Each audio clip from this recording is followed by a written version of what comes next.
Hello friends, good morning everyone. Today we will discuss the 555 IC diagram. So first in that pin diagram, second one is the block diagram. So this is the diagrammatic representation of pin diagram.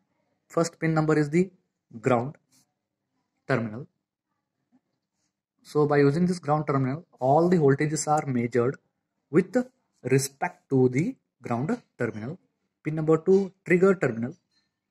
The trigger pin is used to feed the trigger input when the 555 IC is set up as a monostable multivibrator, and this pin is an inverting input of a comparator and is responsible for the transition of a flip-flop from set to reset.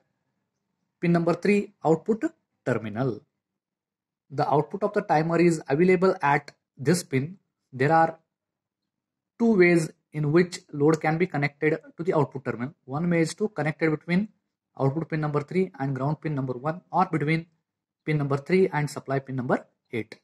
The load connected between the output and ground supplies pin is called as a normally on load, and that connected between the output and ground pin is called as a normally off load.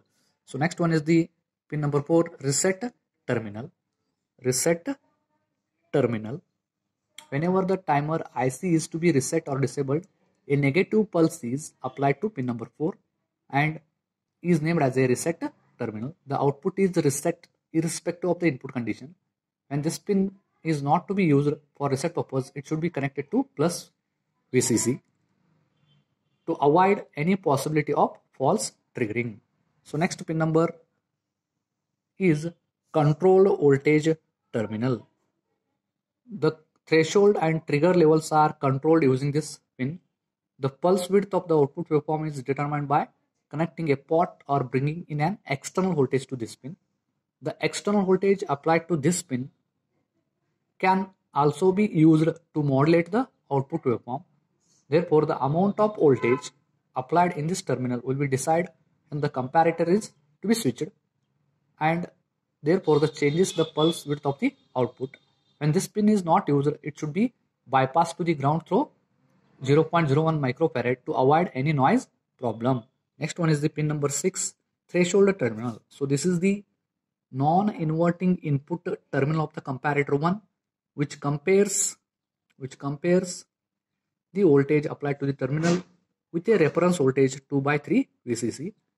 The amplitude of the voltage applied to this terminal is responsible for set state of flip-flop. When the voltage applied in this terminal is greater than 2/3 VCC, the upper comparator switches to plus V saturation and the output gets reset. So next one is the pin number 7, discharge terminal.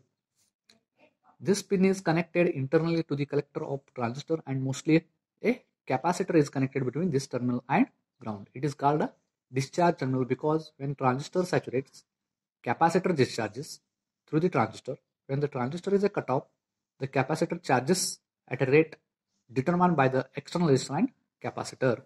Next one is the pin number 8, plus VCC or supply terminal. The supply voltage of a plus 5 volt to plus 18 volt is applied to this terminal with respect to the ground pin number 1.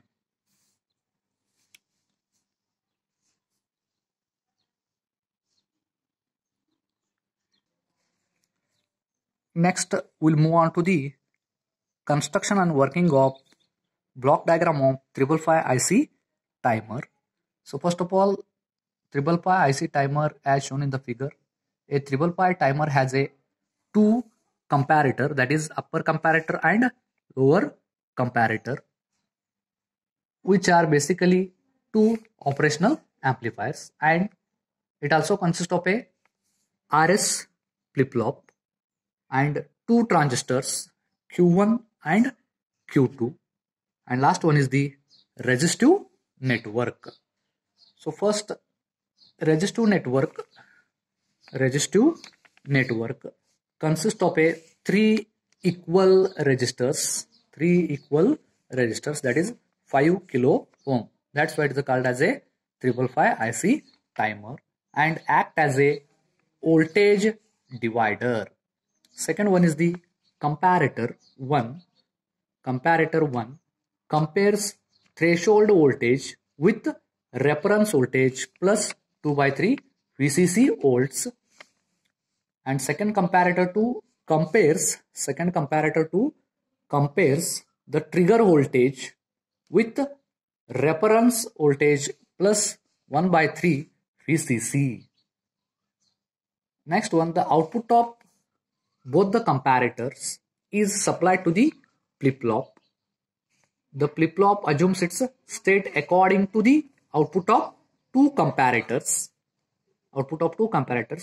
One of the two transistor is discharged transistor of which collector is connected to pin number 7. This transistor saturates and cutoffs according to the output state of flip-flop. The saturated transistor provides discharge path to a capacitor connected externally. Base of another transistor is connected to the reset terminal. A pulse applied to this terminal resets and hold timer irrespective of any input.